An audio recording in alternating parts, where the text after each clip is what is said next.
சென்னையில் அமைச்சர் K N நேருவின் சகோதரர் ரவிச்சந்திரன் தொடர்புடைய இடங்களில் அமலாக்கத்துறை சோதனை நடைபெற்று வருகிறது.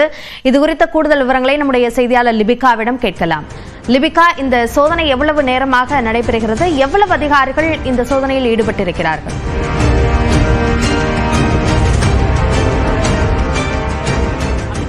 சென்னையில் மட்டும் 5க்கும் மேற்பட்ட இடங்கள்ல டிவிஹெச் குரூப்பினுடைய அந்த கட்டுமான நிறுவனங்களுக்கு தொடர்புடைய இடங்கள்ல தற்போது அமலாக்கத்துறையினுடைய சோதனை என்பது நடைபெற்று வருகிறது.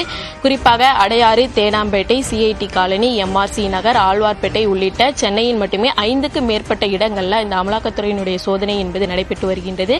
குறிப்பாக அமைச்சர் கே என் நேருவின் சகோதரரான கே என் ரவிச்சந்திரனுக்கு தொடர்புடைய இடங்கள்ல தற்போது இந்த சோதனை என்பது காலை 7 மணிக்கு தொடங்கி இருக்கின்றது. தொடர்ச்சியாக சென்னையில் மட்டுமே பல்வேறு இடங்களில் நடைபெற்றுக் கொண்டிருக்கக்கூடிய நிலையில் ஆழ்வார்பேட்டையில் இருக்கக்கூடிய அந்த அலுவலகத்தில் கூட தற்போது அமலாக்கத்துறையினுடைய அதிகாரிகள் சோதனை மேற்கொள்வதற்காக வந்திருக்கின்றார்கள். இருப்பினும் அந்த அலுவலகம் பூட்டியிருப்பதின் காரணமாக தற்போது வெளியே காத்திருக்கக்கூடிய காட்சிகளை நம்மால் பார்க்க முடிகிறது. தொடர்ச்சியாக கட்டுமான நிறுவனங்கள்ல பல முறைகேடுகள் செய்திருப்பது தொடர்பாக தற்போது அமலாக்கத்துறையினுடைய சோதனை என்பது தற்போது நடைபெற்று வருகின்றது. தொடர்ச்சியாக சென்னையின் பல்வேறு இடங்களிலும் இந்த சோதனை என்பது தொடர்ந்து நடைபெற்று வருகிறது.